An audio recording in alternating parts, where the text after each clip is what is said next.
We are so back. Did you guys miss me? Alright, this is Life Update Email 91.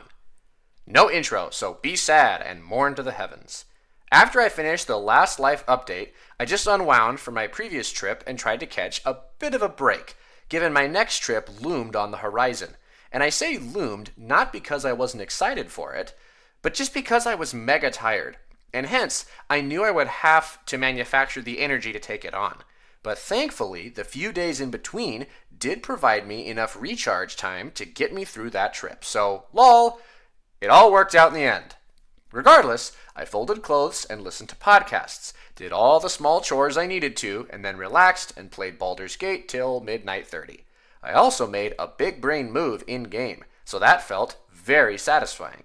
The next morning began with me getting my emissions test done and passing. Hee hee. Despite all the Phoenix's quirks, she could still pass an emissions test. I then decided it was time to clear out all the books from my shelves that I'm never going to read, including that Machiavellian power book I mentioned earlier. But when I went to sell them at Second and Charles, I got literal pennies for each book. So that sucked. I mean, I mostly just wanted to get rid of them, so I took the whopping $2.55 of value. But regardless, I was irked, because I thought I would at least get like 30% of market price. If anyone knows how to actually get a fair price for books, I'm all ears, ... From there, I then went to the house Emerson was dog sitting for, and we had a big conversation. She handled it pretty well. Then I did Funame, pills, and small stuff, before then playing Ultimate Frisbee. I started off doing really well till stinking Benj decided he should cover me for the good of his team, because I was making too many plays, and then from there out, I just did average or slightly below. I blame Benj entirely, ... Sticks out his tongue and makes a face at you very childishly. Once I got home, I journaled. Then the Grace gang came over, and we all went on a drive and had a hard talk that I think went pretty darn well, except Grace won't stare at the freaking sun. It's all, look at the grass, oh what pretty flowers, this reflection is cool, and me, Katie, and Emerson are all yelling in unison, look at the sun. Obviously, I don't mean look at the literal sun. I mean, I guess you can if you want to, but like from experience, I wouldn't recommend it. It was just an analogy, you see, conjured by Katie and actually really good. So now it's just how we say, pay attention to your FI. But yeah, aside from Grace's belligerent disposition, 'twas a big, good conversation. That lasted till about 1 in the morning, so once we all got back, I just went to sleep.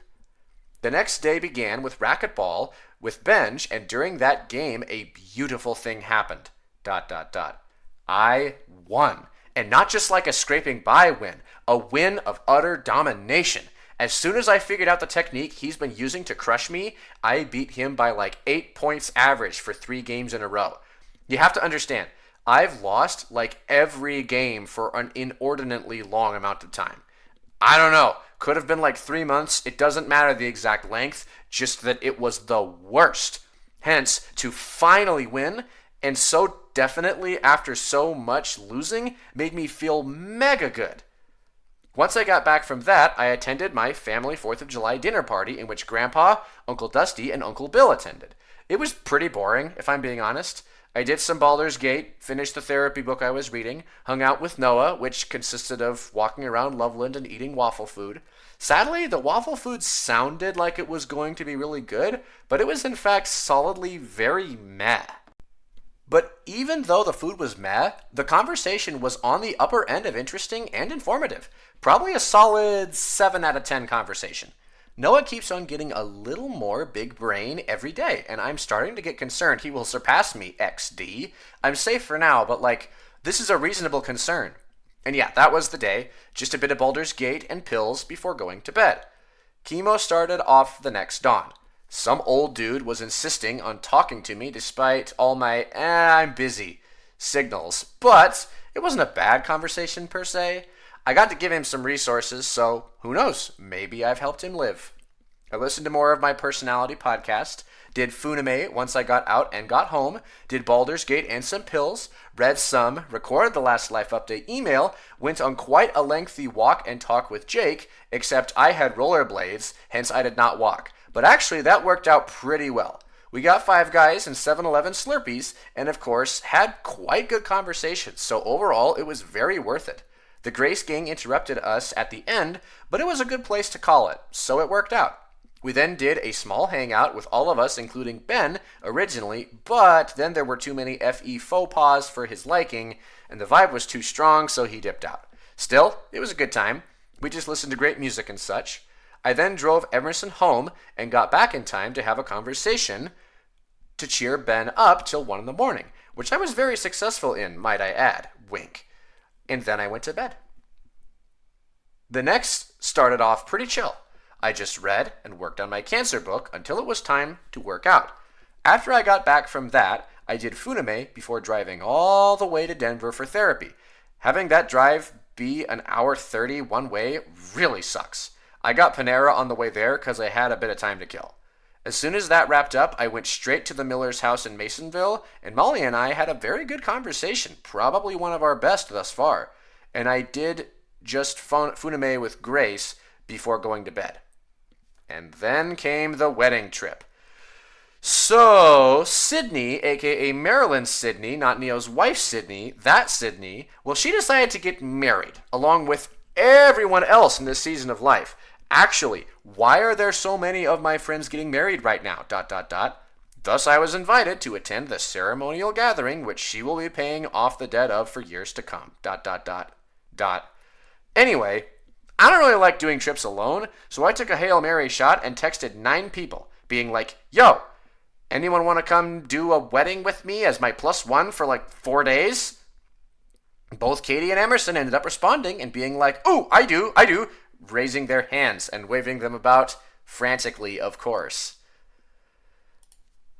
This blew my mind, because I was pretty sure no one would be interested, but instead, 2 people were. Hence, I checked in with Sydney, and she was willing to grant me a +2. Thus, the trip began to form. Now see, how I like to run trips is I ask people to pay me an upfront cost. For this one, I asked $300 from both Katie and Emerson, and I just pay for everything else, and we just do whatever we feel like. Kinda money is irrelevant vibe, if that's not strictly true. Wink.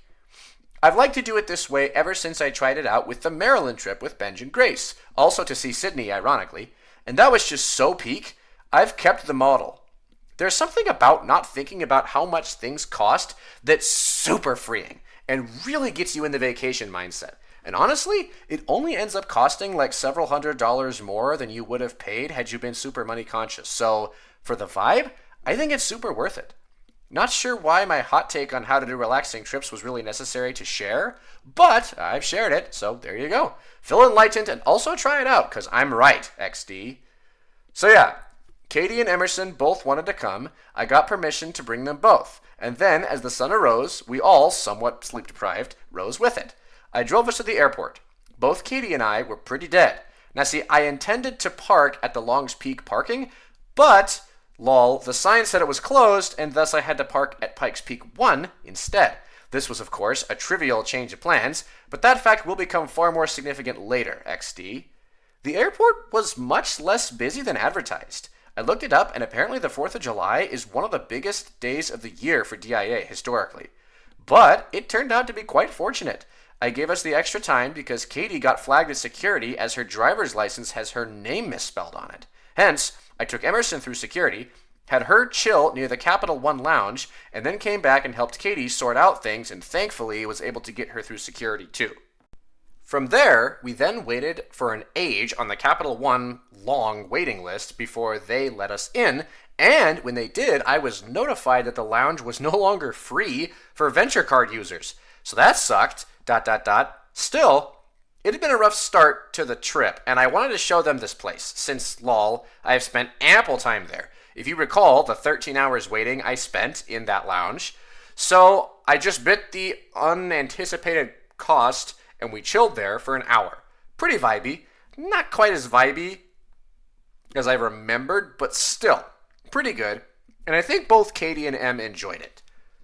From there, we got on our flight, and most of it was chill. Except there was one moment where Emerson and Katie were both listening to a song they liked, and they got really loud singing it, and everyone looked at us. That was basically the only FE moment I had on the trip because I just don't care if people are uncomfortable. But, lol, that one moment was kinda embarrassing. They couldn't hear how loud they were because of earbuds, so they were singing really loud. XD, here's a picture of us taking off. Squints. What? ... What is going on with Katie's arm there? Is that Katie's arm? I genuinely don't understand what is happening in this picture. Turns out Emerson is a baby scared of flying, so during takeoff and landing, she had a hard time. Once we touched down, I got our rental car and we peeled out.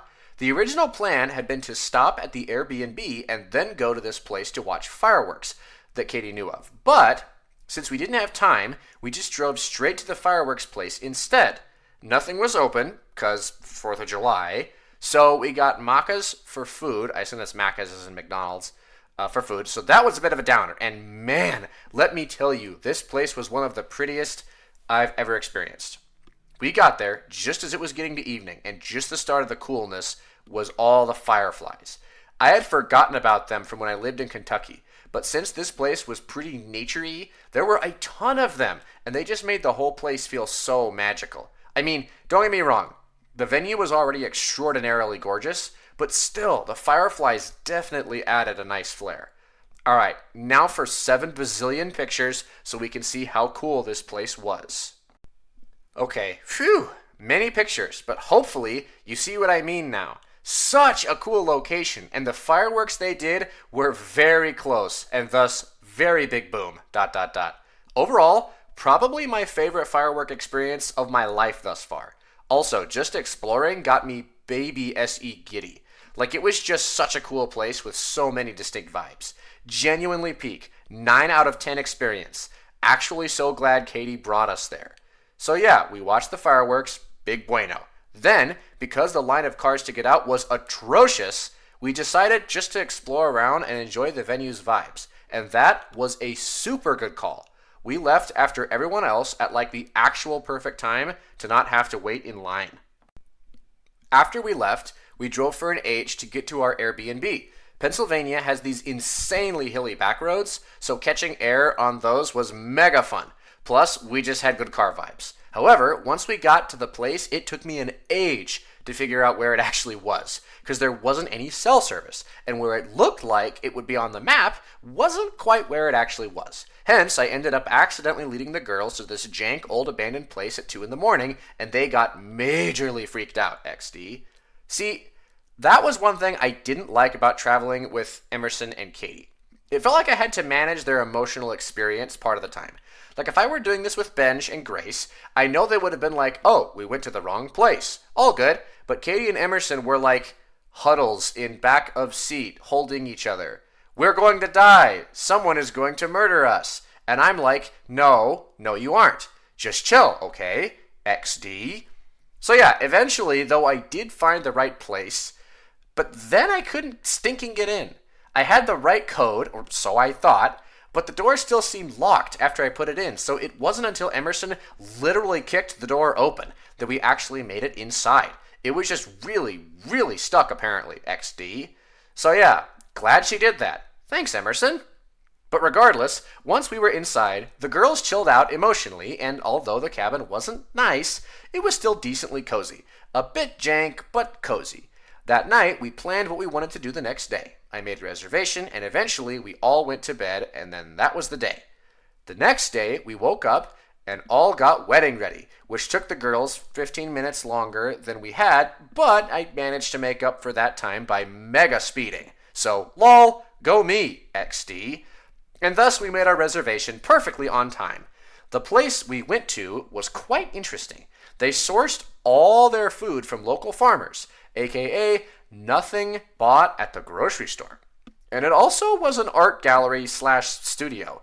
We were still overdressed for the establishment, to be sure, but regardless, it was kind of cool. Plus, it had great food. Genuinely really good. Once that ended, we stopped at a drugstore to get Katie Advil instead of looking at the art at the restaurant like planned, which was a tad sad, but what can you do? And then from there, we went straight to the Catholic church in which Sydney was getting married, because she is Catholic. This first picture isn't the church, but the actual church has the vibe, and the second picture Emerson took of the inside of the actual church. The whole wedding ceremony was so beautiful. The choir sounded amazing, the architecture was gorgeous, and just, Catholic, therefore beautiful. So yeah, it was quite a long ceremony, but still such a beautiful wedding that I personally didn't mind. Katie and Em were dying a bit though, XD. From there, we headed to the reception where the first part was mega boring. Here's a picture Emerson got of that. Lol, Katie looks so concerned, XD. Now that I think about it, I don't think I ever got a picture of me in my wedding attire. But I'm confident I looked dapper as I had a guy I didn't know compliment me on my outfit. So it must be true, XD. None of us knew anyone, so we basically just huddled the three of us and tried to make conversation. We also played some cornhole, which Emerson was vexingly better than she should have been at. After like an hour and a half of waiting, we were all taken upstairs and seated at our respective tables. The three of us got to the table with Sydney's college friends, which, even though they were all like 22 or older, had crazy strong homeschool vibes. Like, oh my gosh, big socially awkward. Katie and Emerson tried to make conversation, but kind of failed, so I was like, rolls up sleeves, fight me homeschoolers, and I socialized. And overall, I would say I succeeded. It was a tad awkward at times, but I made pretty good conversation, and eventually, by the end, everyone was talking and laughing, and it was great. We ate food during the proceeding, very typical wedding stuff, and the food was pretty decent. Then, for the next 4 hours, came the dancing, and honestly, the dancing was pretty peak. I don't know if Sydney liked it that much. She seemed kind of disenchanted with most of the wedding, if I'm honest, but Katie and Em and myself had a blast. Super fun. I got to talk to Sydney briefly in there. She seemed genuinely happy to see me, so that was cool. But yeah, most of the time, it was just Katie and Emerson tearing it up on the dance floor, and me feeling outclassed, but trying my best anyway, XD. It was a really funny contrast, because you could tell all of Sydney's side of the family was much more reserved and polished, while Micah's side, heck no. The amount of gay aura that those men emitted was over 9,000! Like, they did this one move where one guy wrapped his legs around the other guy's face and then went through the first legs and then both slapped each other's butts like their life depended on it?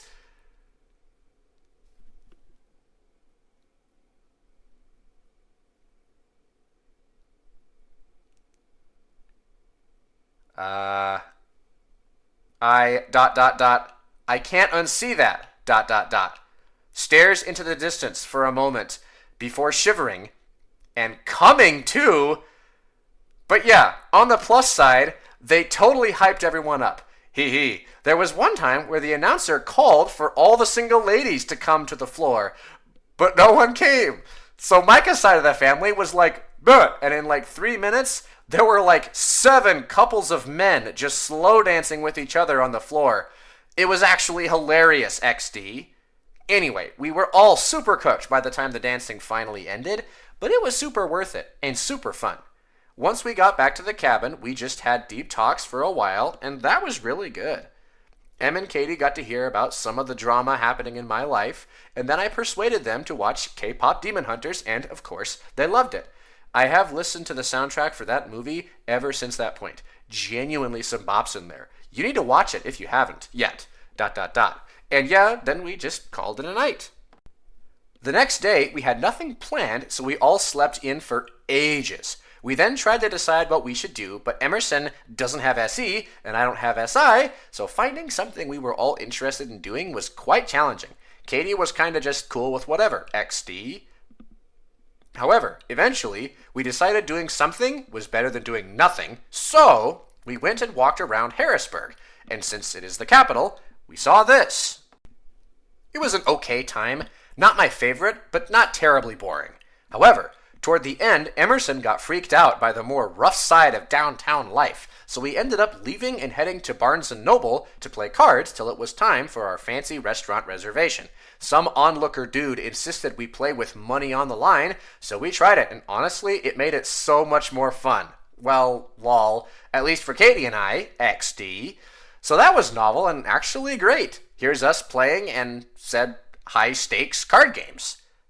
After doing that for an hour or so, we then headed to this really cool catacombs restaurant I found, and just before we arrived, Emerson and I agreed to speak in only British accents for the entirety of our meal. Katie couldn't do a passable British accent, so she just spoke normally, ... And honestly, that was just the best. But first, let me show the vibe of this place. Pretty cool, right?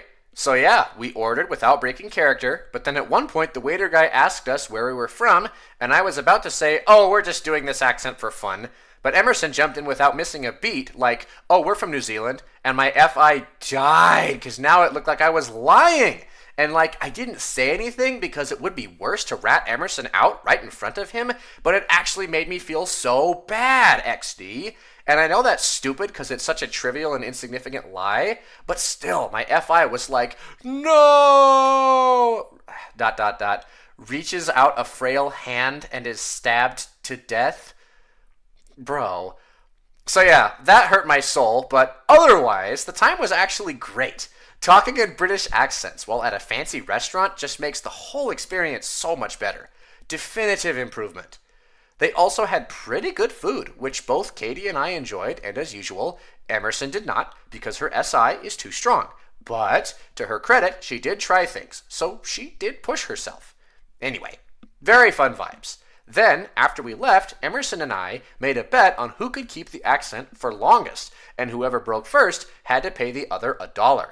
Hence, with Katie as our moderator, the next 2 hours were spent with many British accents, though I maintain it wasn't quite fair as M said far less than I did in those 2 hours, ... But of course, when it came time to drive the hour and a half home, I wasn't just going to not sing songs, so I sang Britishly, and Katie apparently found that hilarious. She cracked up for a solid half hour. It was great. You must understand, I'm very good at one particular variety of British accent. The sort I played for Thayless, all those years, of course. Hours upon hours of being in character at a D&D table will do that to you. Hence, I can actually sing in accent pretty well if I do say so myself. Wink. Anyway, that was fun. Had great vibes. Hit the roads at high speeds again on the way back. Love those Pennsylvania back roads, ... And then we made it home. We then watched part of Elemental before we stopped so I could type Emerson's friend Blake. He's an ISTP. And then we kind of just did random things to round out the night. The next morning we packed up, got breakfast at Cracker Barrel, which was a mistake. Stalled at Barnes & Noble again as I tried to sort out how best to handle the 5-hour delay on a return flight, but since it would have cost me $400 extra to book a new one, I was instead like, okay, we're waiting 5 hours at the airport. It ended up being actually 7... So yeah, just played an hour of cards before we left to return the rental car, did that, and then just proceeded to wait for ages. They had this observation deck that we spent quite a few hours at and played cards there for a bit. That is before all of us, particularly me, got delirious and I just started saying random things and having meaningless conversations that, if you're not thinking about it too hard, seem like they're intelligent. William hates that I do this, ... XD. After more than enough of that, we got through security and Katie and I scoped out all the restaurants while Emerson chilled. And I continued in my delirium, which I guess Katie appreciated? I don't know, man. I guess when an ENFP sees someone be as weird as they are for once, they're like, oh my gosh, a kindred spirit, XD. Anyway, eventually we found this corner spot in the airport. We all got pretzels and smoothies, and then we just played cards there basically till our flight was about to leave. It was boring, but not bad boring. It was a tolerable level of boring. And then finally, at midnight, when we were supposed to leave at 5, we boarded our flights and headed home. Also, the girls were weak, and I carried their bags for them. Once we got back to Denver, it was pretty late, 3 a.m., so we were all pretty tired, and I didn't really get any sleep on the plane. And then, because I remembered planning to park in the Longs Peak parking lot and was all sleep deprived, I took us to Longs Peak parking lot. But then when we got there and I told the guy we were parked in section LL, and he smiled and said something I could not understand for the life of me and took us to Pikes Peak, where I actually parked, if you recall. But then I, being the idiot that I am, thought he had made a mistake and got him to take us back to Pikes Peak, which was very much not where we parked. However, I only didn't realize it was not where we parked once I got out of the bus and it drove away. Thus, at 4 a.m, I was left with the choice of A, wait 15 minutes and confront the same bus driver for a third time after he had taken us to the right place, or B, run 15 minutes to the correct parking lot and not have to face searing shame and embarrassment. I'm an INTJ. Guess which one I chose? So yeah, I did a nice little 2.5-mile run at 4 a.m, made a pretty good time I think, and then found my car, drove back, picked up the girls, and then finally started driving home. I dropped them both off at their respective houses, and it was 5:30 a.m. by the time I finally got to crash on my bed. As you might guess, I promptly went to sleep. And yeah, there you go. That was the Pennsylvania trip. Granted, a few bumps along the way, but overall, very, very good. I enjoyed it a lot, and was glad Em and Katie came along. Would have been much less fun by myself, ... When I woke up in the early evening the next day, I just unpacked, did little stuff, ate some popcorn, and sipped some tea in a posh manner, and then played some video games before going back to sleep. The next morning, I read, worked on my cancer book, and had a really good conversation with Joe and Karina, and then we got boba together and talked more. I got 2 bobas, because Joe was generous and bought me a second one, wink. Genuinely was fantastic hanging with them. Big good. I then ate food and did pills before driving to DIA to pick up Morgan and talking with Liam on the way. I had great conversation with Morgan on the way back, and then finally I spent the rest of the evening till midnight reading through Sella's diaries, which she entrusted to me, and man, that was impactful. Esther and Sella both had it actually so rough, so getting to hear both sides of their story is crazy. The next day, I just read Sella's diaries for like 4 hours till I finished them. Genuinely so impactful of a read. Honestly, would say life-changing. From there, I did a drive with Joe and Karina that was also very, very good. Man, everything was just super impactful around this time, I guess, XD. And yeah, really glad I have both of them as friends. As that was coming to a close, I showed them the tunnel cave, but it was big full of water, so we didn't go far in, which was a touch sad, ...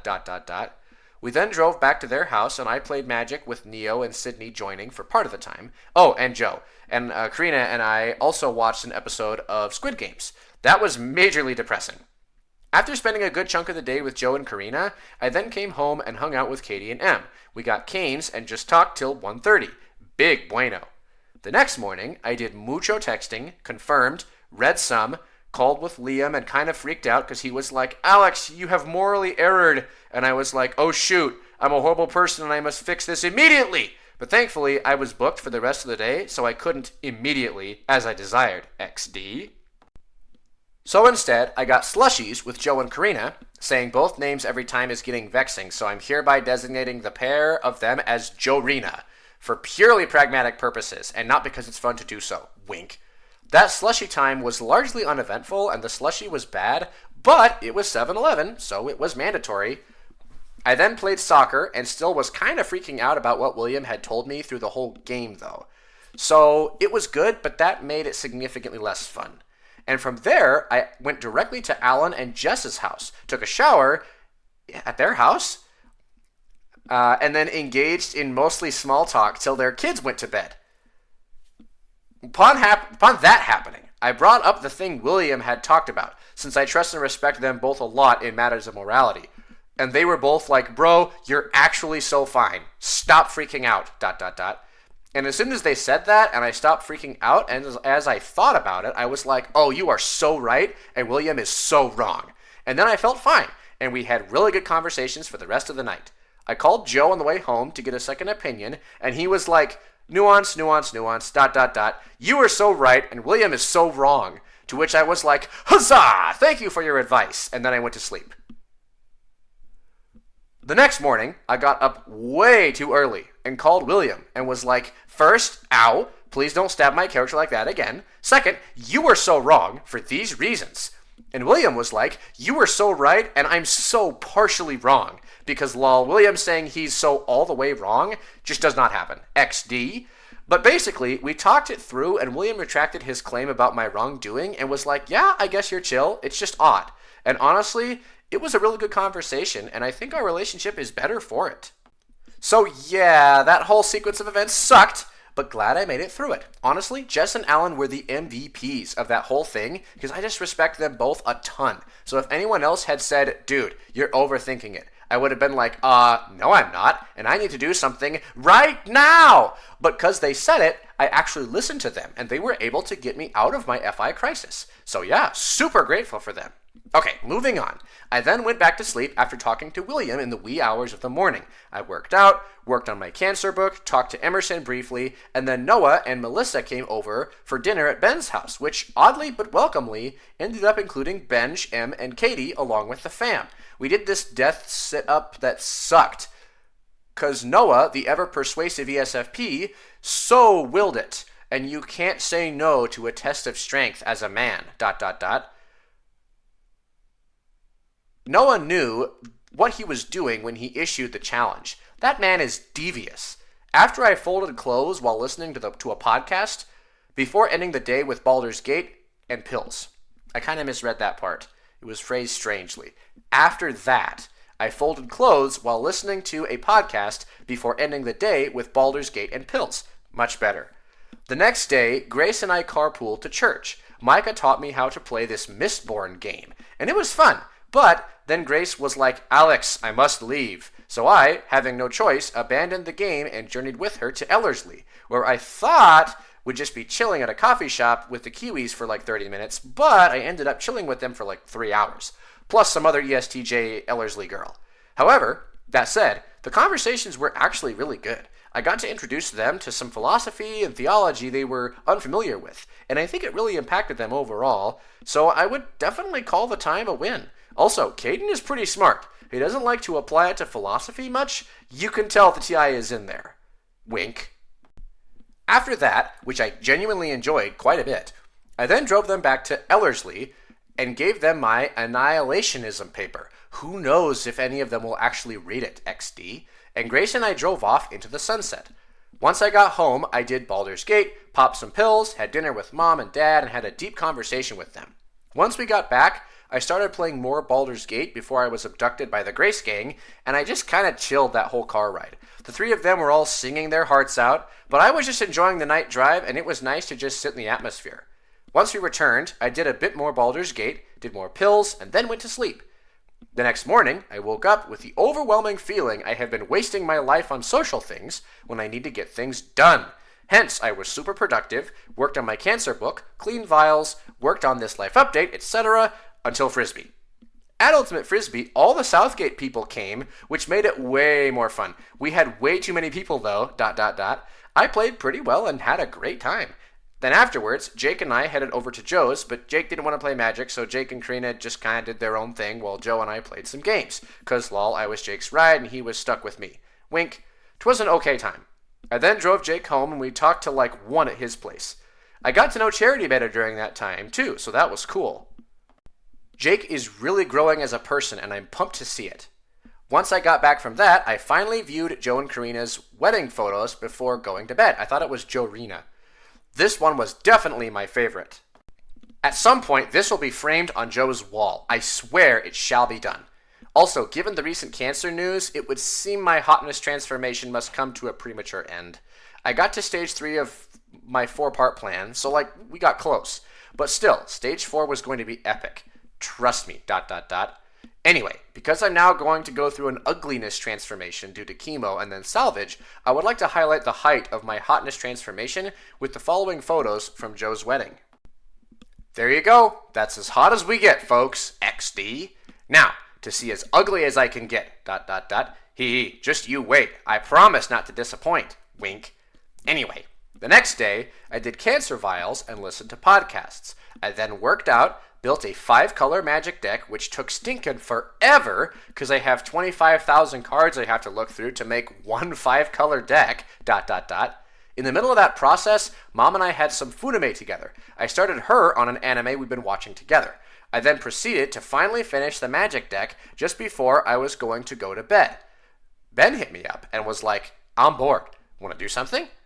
And so I was like, sure. And he was like, want to invite Benj? And I was like, sure. So the two of them came to my house and we decided, after some deliberation, to go get Taco Bell, which is remarkably tasty and cheap food. I don't know why everyone hates it so much. And then Becca joined us and we just walked around and talked. It was meh as far as a 2 a.m. adventure goes, but Ben tried. The next day began for me with work, and I went in to help take down whiteboards and such for 2.5 hours. I then did Funime, went in for chemo, built magic decks upon getting home, and concurrently watched my pretty boring anime as I did it. I then did Funime with Mom, finished the magic decks I was working on, and promptly slept. The next morning, I did much communication, spent an hour or so going over my Jungian notes before my call with Andrew.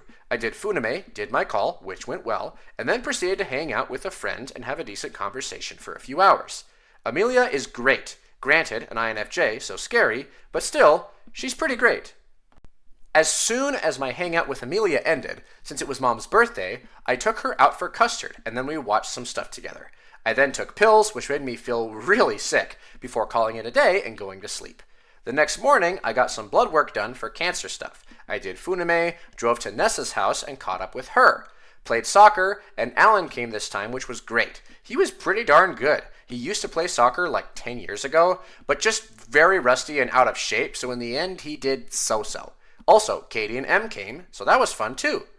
After chatting with the filers for a bit and trying to awkwardly straddle the Grace Gang friend group, Ann, Jess, and Alan, Em and Katie informed me they were going to get frozen yogurt and invited me to join them, so I did. We had a fun conversation, not super significant, but fun. However, Em had had quite the bad day, so Katie and I resolved to cheer her up after my call with Jordan. Hence, I drove home, had a good 2-hour call with Jordan, and then did a bit of Funime with Mom before spending the rest of the night with Katie and Em, losing repeatedly to Em in Dutch Blitz, which stinking bugs me. I don't understand how or when she got so good. Like, actually, I used to beat her hands down every time, but her stinking SI kicked in, and now she's better than me, and that's actually so frustrating. I hate all SI users. Stop being better than me at things through hard work and practice. It's my birthright for my innate and natural talent to outclass all hard work and effort, so stop wrecking my manifest destiny. Puff smoke out of nostrils. The next morning, the nervousness from my upcoming PET scan started hitting me, so I just tried to keep myself busy. I worked on a magic deck for a while, played racketball with Benj, which helped get me out of my head. It was a very hard-fought and close set of games. I then did more deck building with a break for Funime with Mom. Then Neo came over and we played Magic till like midnight, which also was a good distraction. The only other thing I did that night was journal, cause lol, death anxiety. The next morning at church, I was stressing pretty hard, so Joe, seeing my distress state, offered to go on a walk with me during the service. At first, the conversation sucked, but then it got pretty deep and was very effective at distracting me. Once we got back, I engaged in painful small talk till Joe Rena offered to distract me for the day at their house. Joe and I played some Magic, then Noah came over and we all did a walk. Joe Rena, Noah, Catherine, and me.